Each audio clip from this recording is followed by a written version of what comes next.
Mahalaga ang pagiging totoo kahit masakit. Huwag kang matakot magsimula ulit.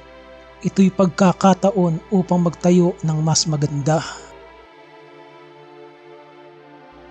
Mahalin mo ang iyong sarili bago ka magmahal ng iba. Ang buhay ay isang makulay na biyahe. Gawin mong masaya ang bawat sandali. May mga bagay na hindi natin maiintindihan, ngunit kailangan nating tanggapin. Tandaan mo, ikaw ang may kakayahang baguhin ang iyong buhay.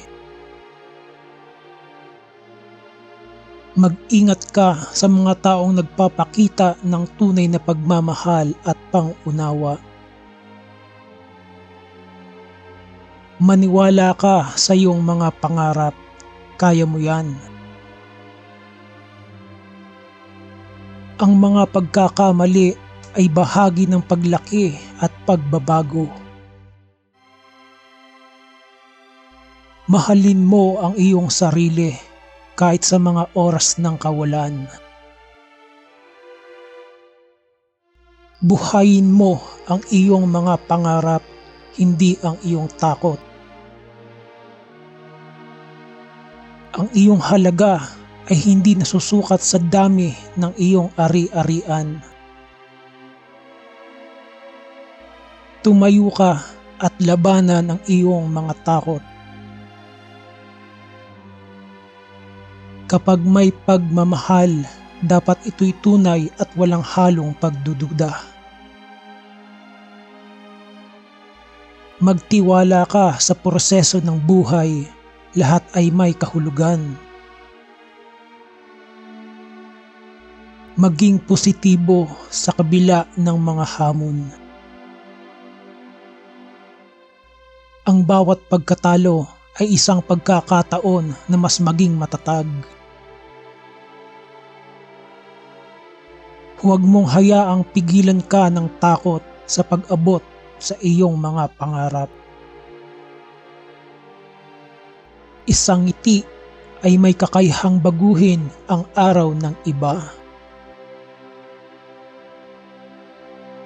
Mahalin mo ang iyong pamilya nang walang hinihintay na kapalit. Pangalagaan mo ang iyong kalusugan. Ito ang pinakamahalagang yaman. Tumulong ka kung paano ka matutulungan.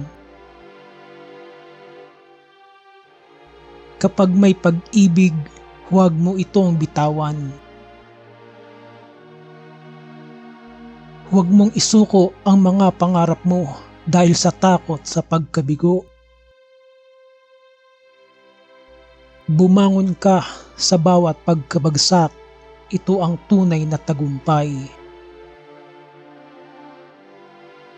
Maging inspirasyon sa iba sa pamamagitan ng iyong mga kilos at salita.